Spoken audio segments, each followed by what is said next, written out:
खारेगाव येथील नाट्यगृहाच्या आरक्षणाच्या जागेवर छोटेखानी नाट्यगृहासह इतर सुविधा क्रीडा संकुल याची आखणी करून त्याचा सविस्तर आराखडा करण्याचे निर्देश खासदार डॉ. श्रीकांत शिंदे यांनी पालिका प्रशासनाला एका बैठकीत दिले आहेत.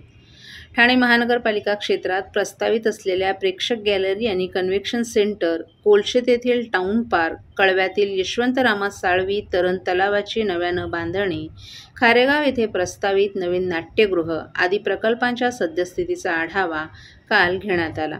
या बैठकीसाठी खासदार श्रीकांत शिंदे, खासदार नरेश म्हस्के, आमदार जितेंद्र आव्हाड, महापालिका आयुक्त सौरभ राव, जिल्हाधिकारी अशोक शिणगारे यांच्यासह महापालिकेचे वरिष्ठ अधिकारीही उपस्थित होते. कळवा येथील यशवंतरामा साळवी तरण तलाव पूर्ण पाडून नव्यानं बांधण्यात यावा, त्यात तलाव, प्रेक्षागृह, इतर खेळांच्या सुविधा आदींची रचना केली जावी, त्याचा विस्तृत आराखडा सादर करावा. कळवा परिसरातील नागरिकांसाठी तिथे उत्तम सुविधा निर्माण झाली पाहिजे, असंही खासदार श्रीकांत शिंदे यांनी स्पष्ट केलं. तसंच खारेगाव येथील नाट्यगृहाच्या आरक्षणाच्या जागेवर छोटेखानी नाट्यगृहासह इतर सुविधा क्रीडा संकुल याची आखणी करून त्याचा सविस्तर आराखडा तयार करण्याचे निर्देशही त्यांनी या बैठकीत दिले. या भागात नाट्यगृहाची आवश्यकता असल्यानं नाट्यगृह इतर सुविधा लोकांना उपयोगी ठरतील असे आमदार जितेंद्र आव्हाड यांनी सांगितलं. त्याचबरोबर मोठे नाट्यगृह बांधण्यापेक्षा छोटेखानी 300 ते 350 प्रेक्षक क्षमतेचं नाट्यगृह बांधल्यास त्याला अधिक प्रतिसाद मिळेल अशी सूचना खासदार नरेश म्हस्के यांनी केली आहे. याशिवाय मुंब्रा बायपास ते खारेगाव टोल नाका या 1.5 किलोमीटरच्या पारसी क्वार्टर फ्रंट विकास कामाचाही आढावा घेण्यात आला. या कामांमध्ये प्रवेशद्वार आणि सुशोभीकरणाची काही कामं शिल्लक असून ती तातडीनं करण्याचे निर्देश खासदार श्रीकांत शिंदे यांनी दिलेत. एक नाट्यगृहाचं आरक्षण आहे 3 एकरचं, ते खारेगावमध्ये, ते देखील आपण डेव्हलप करतोय. त्याच धर्तीवरती व्हर्टिकली आपण स्टेडियम आपण बनवणार आहोत. त्या ठिकाणी देखील स्विमिंग पूल असेल, त्या ठिकाणी मल्टी स्पोर्ट्स कॉम्प्लेक्स असेल. म्हणजे कळव्याला वेगळं त्यांचं एक स्पोर्ट्स कॉम्प्लेक्स आणि खारेगावला एक वेगळं स्पोर्ट्स कॉम्प्लेक्स. या दोन्ही स्पोर्ट्स कॉम्प्लेक्स ठाणे महानगरपालिकेच्या वतीने आणि शासनाकडून जेवढा निधी, जसा आम्ही कळव्याच्या स्विमिंग पूलसाठी निधी आणला 10 कोटी रुपये, तसाच जेवढा निधी लागेल इकडे तो निधी आणण्याचं काम जे आहे ते आम्ही त्या ठिकाणी करतोय.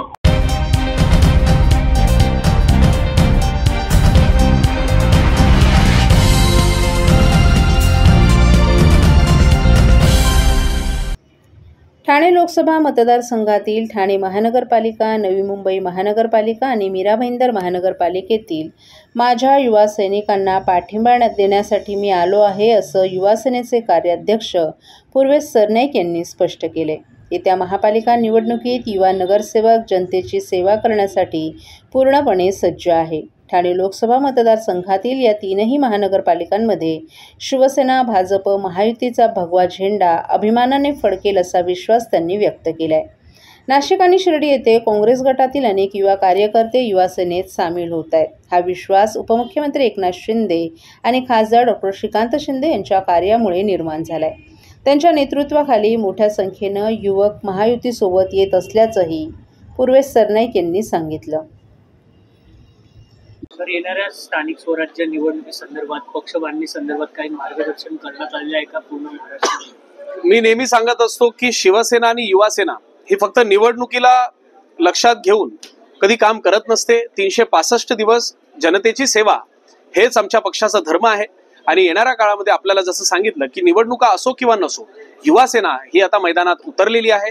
आणि नक्कीच या महाराष्ट्रामध्ये ज्या पद्धतीने एकनाथ शिंदे साहेबांचा एक क्रेज निर्माण झालेला आहे, त्याच क्रेजच्या माध्यमातून अनेक युवक हे आमच्यासोबत काम करण्याला इच्छुक आहेत. आणि निश्चितपणे येणाऱ्या काळामध्ये याच युवासेनेमध्ये अनेक इतर युवा सैनिक, युवक सुद्धा तुम्हाला आमच्यासोबत दिसतील. हजारो किलोमीटरचा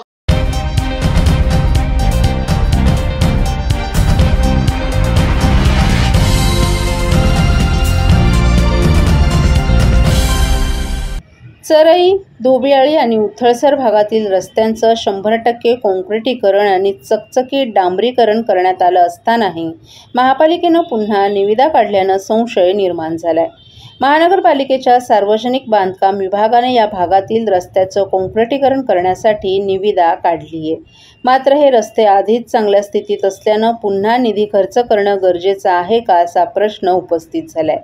या संदर्भात माजी नगरसेवकांनी या व्यवहाराच्या चौकशीची मागणी केली आहे। स्थानिक नागरिकांनी देखील या अनावश्यक खर्चावर आक्षेप घेतला असून प्रशासनानं पारदर्शकता राखावी अशी मागणी केली आहे। ठाणे महापालिकेतील काही अधिकाऱ्यांनी या प्रकरणाकडे दुर्लक्ष केल्याचा आरोप केला आहे। यामुळे या संपूर्ण व्यवहाराची चौकशी करून योग्य ती कारवाई करण्यात यावी अशी मागणी लोकप्रतिनिधींनी केली आहे।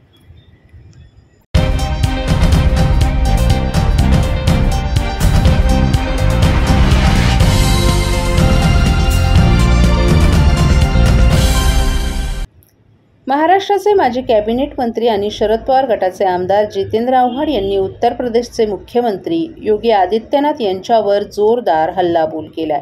एका मुख्यमंत्र्यानं अबू आझमीला आमच्या हवाली करा, आम्ही त्याला धडा शिकू असं वक्तव्य करणं लोकशाहीत किती मोठा बदल झाला आहे हे दाखवतं, असं आव्हाड यांनी सांगितलं। संतोष देशमुख यांच्या हत्येचा तपास अजून सुरू आहे आणि यातून आणखीन धक्कादायक माहिती समोर येईल, ही तर फक्त सुरुवात आहे, असंही त्यांनी सांगितलं।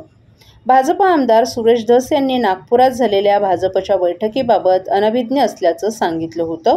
यावर आव्हाड यांनी जोरदार टीका करत सुरेश धस आणि देवेंद्र फडणवीस यांच्यात नेमकं काय सुरू आहे याची कल्पना आपल्याला आहे, परंतु धस हे सातत्यानं फडणवीसांवर टीका करतायत, त्यामुळे त्यांची लवकरच चौकशी होईल, असंही आव्हाड यांनी सांगितलंय।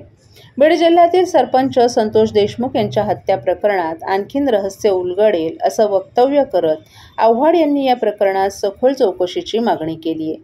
काही दिवसांपूर्वी केंद्रीय मंत्री रक्षा खडसे यांच्या मुलीवर छेडछाडीचा प्रकार घडला। यावर प्रतिक्रिया देताना जितेंद्र आव्हाड यांनी राज्यात कायद्याचा धाकच राहिला नसून पोलिसांचा दराराही संपला आहे, गुन्हेगारांना पोलिसांची भीती नाही, अशा टीका त्यांनी राज्य सरकारवर केली आहे।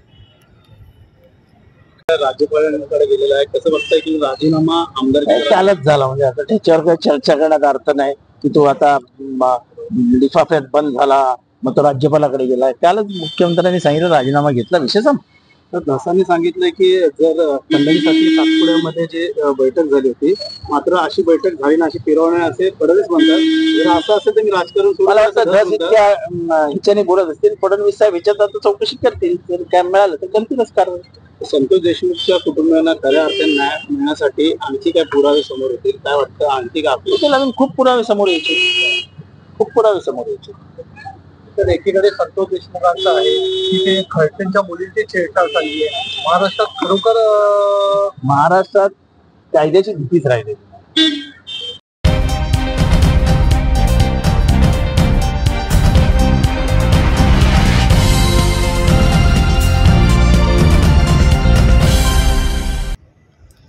जिल्ह्यात 13 मार्च रोजी साजरा होणाऱ्या होळी आणि 14 मार्च रोजी साजऱ्या केल्या जाणाऱ्या धुलिवंदनाच्या कालावधीत कोणताही अनुचित प्रकार घडू नये यासाठी जिल्हाधिकारी अशोक शृंगारे यांनी मनाई आदेश जारी केलेत। यामध्ये सुरक्षिततेच्या दृष्टीनं आणि पर्यावरणाची हानी होऊ नये म्हणून सार्वजनिक ठिकाणांवरील झाडं आणि लाकडे तोडणे तसंच दहन करण्यास मनाई लागू करण्यात आली आहे। तर याचबरोबर पादचाऱ्यांवर रंगीत पाणी, रंग किंवा पावडर फेकणे, पाण्याचे फुगे फेकणे, रासायनिक रंगांचा वापर करणं, सार्वजनिक ठिकाणी अश्लील गाणी लावणं या सर्वच गोष्टींवर 10 ते 20 मार्च या कालावधीत प्रशासनाच्या वतीनं मनाई लागू करण्यात आली आहे। याबाबत जिल्हाधिकारी अशोक शृंगारे यांनी आदेश जारी केलाय। जिल्ह्याच्या शहरी आणि ग्रामीण भागात होळी तसंच धुलिवंदन सण मोठ्या उत्साहात आणि जल्लोषात साजरा करण्यात येतो। यावेळी विविध ठिकाणी सार्वजनिक मंडळांकडून आणि गृहसंकुलांकडून तसंच राजकीय पक्षांकडून होळी दहनाचे मोठे कार्यक्रम आयोजित केले जातात। यावेळी सहजरित्या मोठ्या प्रमाणात लाकडांचा वापर करून ठिकठिकाणी होळीचं दहन केलं जातं। यामुळे अनेकदा आग लागण्याच्या घटना देखील उघडकीस आल्यात। तर होळीच्या दुसऱ्या दिवशी साजऱ्या केल्या जाणाऱ्या धुलिवंदनाच्या दिवशी अनेकदा समाजकंटकांकडून हुल्लडबाजी करत रासायनिक रंगांचा वापर करणं, पादचाऱ्यांवर पाण्याचे फुगे फेकणं तसंच महिलांशी गैरवर्तन करणं यांसारखे अनेक गैरकृत्य केले जातात। याला आळा बसावा म्हणून जिल्हा प्रशासनाच्या वतीनं 10 ते 20 मार्च या कालावधीत मनाई आदेश लागू करण्यात आले आहेत।